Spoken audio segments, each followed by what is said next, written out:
돌본다란 말이 무슨 뜻일까요? 그 상대방의 필요를 내가 세밀하게 살펴서 그 사람의 필요를 채워주는 것입니다. 그 필요를 채우기 위해서 내가 구체적으로 어떤 행동을 하는 것, 그냥 마음만 가지고 있는 것이 아니라 바라보고 필요를 알고 그 필요를 채워주는 것이 돌봄입니다. 하나님은 우리의 형편을, 우리의 부족함을, 우리의 필요를 다 보시고 아시고 그 필요를 채워주시고, 그리고 한 번 일시적인 그런 필요가 채워주신 것이 아니라 끝까지 책임지시고 우리의 인생의 모든 필요를 채워주시는 분이십니다. 그래서 하나님은 우리를 늘 돌보시는 하나님이십니다.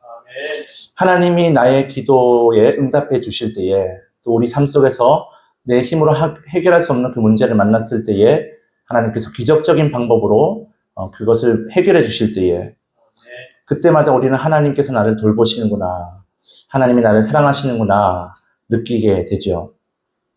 반면에 오랫동안 기도했는데도 기도가 응답되지 않고, 또 하나님의 음성이 위로하심과 하나님의 그 축복의 그 말씀이 들리지 않는다면 어떨까요? 기적은 고사하고 내 삶에 안 좋은 일들이 계속해서 반복돼서 일어난다면, 하나님의 침묵이 몇 년 동안 계속해서 이어진다면, 그때도 하나님이 나를 돌보시는구나, 하나님이 나를 사랑하시는구나 느낄 수 있을까요? 이 침묵의 시간이 길어질수록 우리는 하나님이 나를 사랑하시는지, 또 하나님이 나를 버리신 건 아닌지 믿음이 흔들리고 회의가 생기게 됩니다. 이방 땅에서 남편과 두 아들을 잃었던, 그리고 빈손으로 고향으로 돌아온 이 나오미와 또 남편을 잃은 이 룻이 바로 그런 사람이었습니다. 오랜 세월 동안 하나님의 침묵을 경험하였습니다. 계속해서 가정에 안 좋은 일들이 일어나고 지금은 희망이 보이지 않는 그런 삶을 살고 있습니다. 하나님께서는 이 두 사람에게 어떤 말씀도 하지 않으시고 어떤 기적도 일으키지 않으셨습니다. 그런데 여러분, 이렇게 하나님께서 오랫동안 침묵하시고 우리 삶에 기적이 나타나지 않는 그 순간이라도, 이 시간이 하나님의 부재의 시간, 하나님이 우리를 버리신 시간이 아니라 그 침묵 속에서 일하시는 하나님의 은혜가 있습니다. 우리가 깨닫지 못하지만 하나님께서는 하나님의 일을 그 침묵 가운데서 일하시고 계시는 것이죠. 그것을 우리가 이 룻기 말씀을 통해서 이 침묵 속에서 역설적으로 우리를 돌보시는 하나님을 발견하게 됩니다. 우리를 돌보시는 하나님이 어떤 방법으로 어떻게 우리를 돌보시는지 오늘 말씀을 보면서 한번 생각해 보겠습니다. 첫 번째, 우리를 돌보시는 하나님은 보이지 않는 곳에서 우리를 돌보십니다. 룻기가 총 4장까지 있는데요. 그리고 85절로 되어 있는데, 이 85절 중에서 거의 반이 대화 형식으로 이루어지고 있습니다. 그래서 이제 이 학자들은 문학적으로 되게 짜임새가 있는, 구성이 되게 잘 되어 있는 책이다라고 이야기를 합니다. 대화가 효율적으로 사용되고 있고요. 그리고 이 책의 4분의 1 정도가 하나님에 대해서 언급하고 있습니다. 결정적인 순간에 보면, 룻기를 읽다가 결정적인 순간에 꼭 하나님의 축복에 관한 그런 언급이 나옵니다. 룻이 시어머니를 따라서 베들레헴으로 이주해 온 후에 처음으로 이삭을 주우러 갔는데, 그곳에서 그 밭에서 우연히 보아스를 만나게 됩니다. 그리고 보아스가 룻에게 이렇게 축복을 합니다. 2장 12절 말씀 한번 보세요. 제가 읽어드리겠습니다. 여호와께서 내게 행한 일에 보답하시기를 원하며 이스라엘의 하나님 여호와께서 그의 날개 아래에 보호를 받으러 온 내게 온전한 상 주시기를 원하노라 하는지라. 하나님께서 너에게 축복해 주기를 원한다라고 보아스가 이 룻에게 말씀을, 이제 축복을 하고 있죠. 또 저녁에 이 보리를 잔뜩 안고 돌아온 룻이 나오미에게 보아스를 만나서 이런 일이 있었다라고 시어머니에게 이야기를 하자, 그 나오미가 또 이 룻이 만난 그 보아스, 룻에게 은혜를 베푼 그 보아스를 축복하는 이야기가 또 나옵니다. 룻기 2장 20절 상반절입니다. 제가 읽어드리겠습니다. 나오미가 자기 며느리에게 이르되 그가 여호와께로부터 복받기를 원하노라. 그가 살아있는 자와 죽은 자에게 은혜 베풀기를 그치지 아니하는도다. 이렇게 나오미와 보아스는 하나님께서 행하실 것을, 하나님의 역사를 노래하고 축복하지만 정작 고난과 삶의 무거운 짐을 지고 있는 이 온몸으로 그 고난을 견디고 있는 룻은 하나님의 위로의 말씀을 듣지 못합니다. 하나님께서 말씀하시는 것을 전혀 알지 못합니다. 이렇게 룻기에는 하나님의 음성도 들리지 않고 하나님의 기적도 보이지 않습니다. 하나님은 철저히 하나님의 사람들에게 침묵하십니다. 그러나 이 침묵은 하나님의 방관도 아니고 하나님의 부재도 아닙니다. 룻이 겪은 그 고난과 침묵은 하나님의 부재가 아니라 가장 깊고 온전한 방식으로 우리를 지키시는 하나님의 돌보심의 시간입니다. 침묵은 하나님의 돌봄의 또 다른 방법입니다. 우리가 상상하지 못하는, 우리가 알 수 없는 이 침묵이라는 방법으로 하나님은 우리를 돌보시는 것이죠. 하나님은 보이지 않는 곳에서 우리 인생의 무대 뒤편에서 사랑의 눈으로 우리를 바라보시고 우리의 필요를 아시고 세밀하게 돌보아 주십니다. 여러분, 하나님께서 침묵하실 때에 기도해도 기도가 응답되지 않는 그때에 하나님이 그냥 우리를 방관만 하시고 하나님이 우리를 떠나신 것이 아니라 그 보이지 않는 손길로 내가 알지 못하고 내가 깨닫지 못하는 그 새로운 하나님의 방법으로 나를 붙드시고 하나님께서 돌보신다는 것을 분명히 믿으시기 바랍니다. 우리 함께 따라하겠습니다. 보이지 않는 곳에서 나를 돌보십니다. 아멘. 하나님께서 여러분의 삶 가운데 기도가 응답되지 않는 그 순간에도, 침묵이 이어지는 그 순간에도 하나님이 나를 돌보신다는 사실을 믿으시기 바랍니다. 두 번째, 하나님은 우연을 필연으로 바꾸시는 분이십니다. 우리 3절 말씀을 같이 한번 읽어보겠습니다. 시작. 룻이 가서 베는 자를 밭에서 의사를 줍는데 우연히 엘리에게 친구 보아스에게 속한 갈대를 열었더라. 아멘. 이 룻기에서는 앞에서 말씀드렸듯이 하나님께서 직접적으로 말씀하시고 하나님께서 직접적으로 기적을 일으키시는 그 행동은 나타나지 않지만 중요한 단어가 있습니다. 우연이라는 이 단어가 굉장히 중요합니다. 의도적으로 이것을 사용합니다. 룻의 인생을 바꾸는 결정적인 순간이 바로 이 우연입니다. 베들레헴에 수많은 밭이 있겠죠. 그런데 그 여러 밭 중에서 룻이 발길 닿는 대로 이제 갑니다. 거기서 이삭을 주었는데 그 밭이 우연히 보아스의 밭이었다는 것입니다. 인간의 눈으로 본다면 어쩌다가 그렇게 일어난 일 같지만 정말 우연이라고 생각하지만 하나님은 그 사소한 발걸음을 통하여 나오미의 가문을 일으키시고 메시아의 계보를 준비하십니다. 즉 우리의 평범한 일상을 기적의 통로로 사용하십니다. 그런데 이 본문에는 하나님의 인도하심과 하나님의 계획과 또 하나님의 섭리 이런 단어들이 사용되지 않고 의도적으로 하나님의 직접적인 개입을 숨기고 우연히 하나님 없이 자연스럽게 일어난 것처럼 그렇게 우연이라는 단어를 선택합니다. 의도적으로. 그 이유가 무엇일까요? 우리의 평범한 일상, 하나님의 음성이 들리지 않고 하나님의 기적이 느껴지지 않는 이 평범한 우리의 일상이 하나님의 섭리 아래 있음을 강조하기 위해서입니다.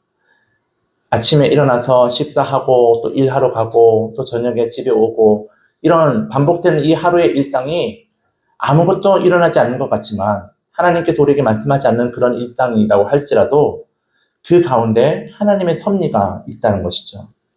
하나님의 섭리는 우리의 일상 속에서 어떤 특별한 일에만 나타나는 것이 아닙니다. 어떤 특별한 사건을 통해서만 하나님께서 뜻을 이루시는 것이 아닙니다. 뜻밖의 만남, 예상치 못한 그 사건들 속에서 하나님의 정교한 설계가 들어 있습니다. 룻이 만약 집에만 머물러 있었다면 밖에 나가지 않고 어머니와 함께 있는 것이 좋습니다 하고 일하지 않고 그대로 있었다면 하나님의 이 우연을 통한 하나님의 계획을, 하나님의 섭리를 체험하지 못했겠지요. 시어머니 돌보기 위해서 밭으로 나아간 것도 우연이 아니라 하나님의 섭리였고, 그 밭의 주인이 보아스이고, 또 그곳에서 보아스를 만난 이 모든 과정들이 다 하나님의 섭리였습니다. 인간의 시각으로 볼 때는 그냥 우연히 일어난 일처럼 보이지만, 이 모든 우연들이 하나님의 섭리와 계획 아래에서 이루어지게 된 것이죠.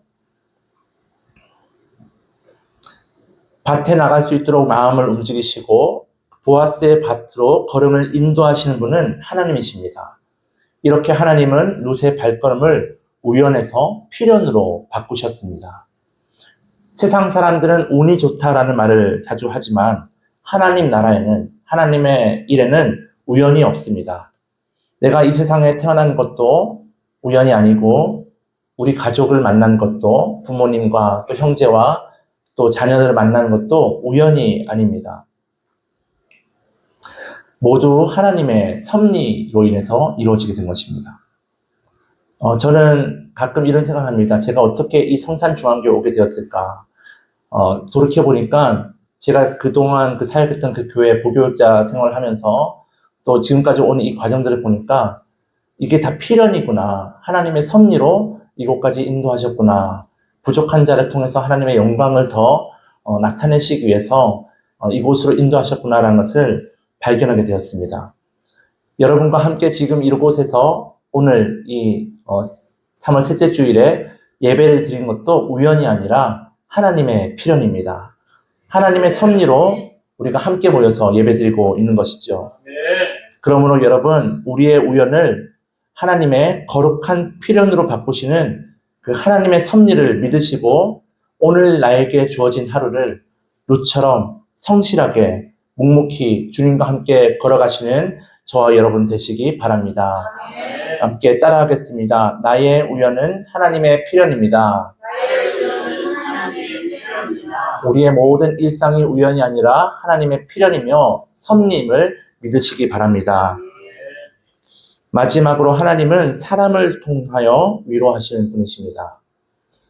제가 능력이 많고 또 똑똑하고 가진 것이 많아서 하나님이 저를 부르시고 사용하신 것이 아니라, 또 여러분을 하나님의 자녀로 부르시고 직분을 주시고 귀한 사명을 감당하신 것은 여러분이 능력이 있기 때문에 사용하신 것이 아니라 부족하기 때문에, 오히려 그 부족함 때문에, 연약함 때문에 더 많이 사랑하시고 더 큰 은혜를 주시고 더 여러분을 사용하기를 하나님은 기뻐하십니다. 하나님은 사람을 통하여, 그 사람이 어떤 모습이든 어떤 것을 가지고 있든 그 형편과 그 상황과 그 조건을 보시지 않으시고 그 사람을 통해서 하나님을 사랑하는 그 마음 하나로 사람을 선택하시고 부르시고 사용하시고 그 사람을 통하여 위로하십니다. 하나님은 우리를 돌보실 때에 때로는 보이지 않는 손길로, 우리가 알 수 없는 방법으로 전혀 새로운 그런 일들로 우리를 사용하시지만, 때로는 또 우리 곁에 있는 사람을 통하여 우리를 위로하시고 돌보십니다. 룻기에는 거창한 기적은 나오지 않지만 그 대신 상처 입은 사람들의 그 인생의 헤세드, 하나님의 인애, 하나님의 은혜를 베푸는 사람들의 모습이 보입니다. 룻은 남편을 잃은 큰 상실감과 절망을 겪으며 살아가고 있지만, 그러나 자신의 그 고통과 그 절망에 빠지지 않고 자신의 아픔보다 더 시어머니의 아픔을 더 공감하면서 생각하였습니다. 룻기는 이러한 룻의 그 마음과 행동을 헤세드, 인애, 자비 이렇게 부르고 있습니다. 우리 3장 10절 말씀을 같이 한번 읽어보겠습니다. 시작. 그가 이르되 내 딸아 여호와께서 내게 복 주시기를 원하노라. 내가 가난하건 부하건 젊은 자를 따르지 아니하였으니 내가 베푼 인애가 처음보다 나중이 더하도다. 아멘. 지금 보아스가 룻을 칭찬하는 장면인데요. 근데 여기 보시면 그 내가 베푼 은혜가 처음보다 나중이 더하다. 이 인애가 바로 그 히브리어로 헤세드입니다. 은혜로 번역할 수도 있고 자비로 번역할 수도 있고 또 이 인애로도 번역이 되었죠. 헤세드는 책임의 한계를 초월해서 베푸는 사랑을 말합니다. 아, 내가 책임이 있으니까 이만큼 내가 사랑해야지. 내가 부모니까 자녀를 이렇게 사랑해야지. 내가 사랑하는 사람이니까 이만큼 내가 해야지. 이런 어떤 조건을 가지고 사랑하는 것이 아니라 내가 저 사람을 사랑하지 않아도 되는데, 내가 저 사람을 돌보지 않아도 되는데 그 책임의 한계를 초월해서 베풉니다. 이것이 바로 헤세드입니다. 그 모압 여인이었는데 이 룻은요, 모압에서 이 나오미가 살아갈 때에 남편도 죽고 두 아들도 다 죽자 두 며느리에게 오르바와 룻에게 이제 너희 친정으로 돌아가라, 너희 어머니에게 돌아가서 새 인생 살아라, 그렇게 이야기를 합니다. 그래서 첫째 며느리는 이제 어머니의 시어머니 말을 듣고 친정으로 돌아가죠. 어머니께 갑니다. 그런데 이 룻은 시어머니가 이제 떠나라고 했으니까 이제 법적인 건 모르겠지만 어쨌든 이제 도덕적으로 부모님, 시어머니를 떠나서 자기 인생을, 새 인생을 살 수 있습니다. 나오미를 돌보지 않아도 되죠. 책임이 없습니다. 그런데 떠나지 않고 그 시어머니와 함께 그 고난의 길을 걸어갑니다. 어머니를 오히려 돌봐드리면서 자기가 그 굳은 일을 또 하고 있죠. 이러한 이 룻의 이 행동이 바로 인애의 행동이었다라고 보아스가 칭찬하고 있는 것이죠. 그래서 이 인애는 바로 하나님께서 우리에게, 자격 없는 우리에게 베풀어 주신 그 하나님의 사랑, 그 은혜를 너도 하고 있구나. 헤세드의 행동을 보여주었다라고 말하고 있는 것입니다. 내가 가진 것이 많기 때문에, 내가 넉넉하기 때문에 은혜를 베푸는 것이 아니라, 할 수 없지만, 부족하지만, 그런데 부족함에도 불구하고 나의 부족함을 바라보는 것이 아니라 이웃의 아픔을, 또 우리 가족의 아픔을 먼저 생각해서 인애를 베푼 이 룻의 마음을 보아스가 보게 된 것이죠. 룻이 시어머니를 선택하는 이 배려를 하자, 즉 나오미에게 인애와 즉 이 헤세드를 베풀자 하나님은 보아스를 통해서 룻에게 자비를 베푸십니다. 보아스라는 사람을 통해서 룻의 생계를 책임지시고 그리고 룻과 나오미의 기업을 무르는 은혜를 베풀어 주십니다. 그렇게 함으로써 룻은 이제 지금까지 과부로서 남편 없이 혼자 이 막막한 인생을 살아가야 하는데 그 막막한 인생에 안전한 울타리를 쳐주셨습니다. 이렇게 하나님은 룻의 배려심과 또 보아스의 이 자비, 이 두 가지가 다 헤세드인데요. 이런 사람들의 헤세드를 통하여 하나님의 돌보심을 나타내십니다. 여러분, 하나님께서 우리를 돌보시는 방식은 아주 단순합니다. 어떤 기적을 통해서, 어떤 놀라운 삶의 변화를 통해서 우리를 풍족하게 채워주시는 일도 있으시지만, 그러나 일상적으로 하나님은 우리 곁에 있는 사람을 통해서 우리의 가족과 우리의 형제 자매와 또 우리의 이웃을 통하여 우리를 돌보십니다. 형제의 따뜻한 말 한마디로 우리를 위로하시고 또 힘들 때 잡아주는 그 자매의 손길을 통하여 우리에게 다시 용기와 소망을 주십니다. 하나님은 내가 너를 사랑한다, 나는 너를 돌보는 하나님이다 라는 그 말씀을 직접 하시기도 하시지만 사람을 통해서, 우리를 통하여 우리에게 전해주십니다. 하나님의 돌보심을 받기를 원하십니까? 날마다 그 하나님의 돌보심 속에 살아가기를 원하십니까? 그렇다면 여러분들도 형제 자매에게, 이웃에게 이 룻처럼, 보아스처럼 먼저 자비를 베푸시기 바랍니다. 내가 룻이 되고 내가 보아스가 되어서 서로 돕고 축복하고 그렇게 사랑할 때에 하나님은 그 사랑의 관계 속에서 우리를 위로하시고 우리를 돌보십니다.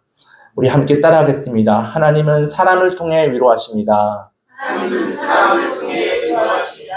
한 번 더 하겠습니다. 하나님은 나를 통해 위로하십니다. 하나님은 나를 통해 위로하십니다. 아멘. 여러분, 하나님의 그 위로의 도구로 축복의 통로로 쓰임받으시는 여러분 되시기 바랍니다.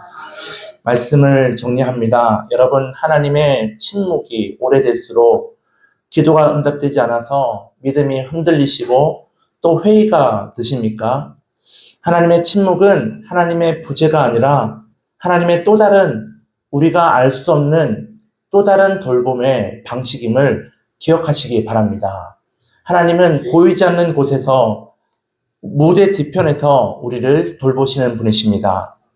하나님은 우리의 우연을 거룩한 필연으로 바꾸셔서 하나님의 섭리를 이루시는 분이십니다. 그리고 우리를 사용하셔서 형제와 이웃에게 헤세드를 자비를 베푸시길 원하십니다. 여러분, 룻처럼 인애와 배려심으로 오늘 나에게 주어진 삶을 성실하게 살고 보아스처럼 이웃의 아픔을 공감하며 따뜻한 헤세드를 전함으로써 하나님의 돌보심을 체험하고 또 하나님의 사랑을 전하는 그런 축복의 통로로 귀하게 쓰임받으시는 저와 여러분 되시기 바랍니다.